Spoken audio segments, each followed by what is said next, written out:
Good morning guys. Luzon, Visayas Mindanao, lalong-lalo na sa inyong aking mga followers, aking mga viewers, aking subscribers dito sa ating channel YouTube Kaliyaw Kasabong TV. Sa umaga na ito ngayon, magbigay naman ko kunting tips sa inyong mga baguhan lang na nagpapalahig manok.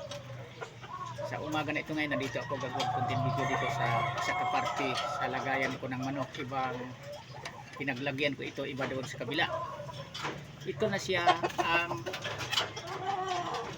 kulay sa pinagparis ko ang sweater at saka yung gray, regular gray talisay. Winner na din ito siya. Ito siya ang nanalo noong nag-entry ako sa San Juan Capit. Ito siya. Yan, hindi ko naputulan na ugtahin. Medyo mahaba-haba na. Malapit na makumpleto ang balahibo niya. Yan o. Nagsimula na kumaba na ang lawin niya. Bandirado ito dahil may story nga sa sweater ito. Ito ang mga kulay na swertihin ako sa mga itong kulay ng mga gray talisay. Kaya madalas kapag mag-entry ako, ginagamit ko pang personal panglaro ang aking mga palahig sa manok. Dito ako pumipili sa mga talisay ko o kaya pula. Kasi bawat isa sa atin na magmamanok, hindi lahat na kulay siniswerte tayo niyan. Bawat isa sa atin na magmamanok, iba-iba ang kulay na hiyang sa atin na yan ang kulay na siniswerte tayo. Tulad sa akin, ito ang mga kulay na siniswerte ako dito. Pero yung iba hindi rin siniswerte sa ganitong kulay. Iba din ang kulay ang minamanok nila na doon din sila siniswerte. Kaya magkaiba-iba tayo ang kulay na kahiligan na alagaan ng manok.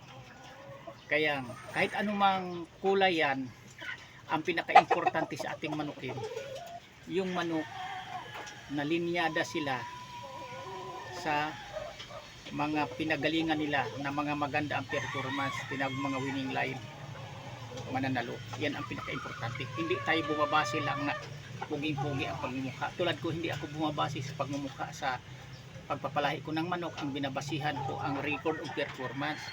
Kasi kung mag-out magbinta tayo, mabili ang manok natin kapag mga maganda ang record of performance, kahit hindi sa pabakuhan. Kasi dito sa pag-process sa manok, tulad ng sweater kasi puging-pugi yun, pang picture cut talaga ang sweater. Kapag iba-iba na linyada nga gagamitin mong inahin, babae nga iparis mo, lalabas na rin yung mga simple lang ang pagmukha, pero mga mahusay, maayos din na maglaro. Yan totoo. At saka ang kinukuha mong mga inahin na iparis mo ngayon sa sweater mo nga lalaki, mga ang pinagalingan nila sa mga winner din, mga winning line, yan ang pinakamaganda. Kasi malaki ang posibilidad na ang mga lahi niyan ipananalo din ang mga laro pag gagamitin mo na sila kung pwede na nga pang personal panglaro. Yan ang pinaka-importante sa pagmamanok. Kasi lugi tayo kapag ang padamihin nating mamanukin natin mahina na uri sa linya dahil sa kamanok.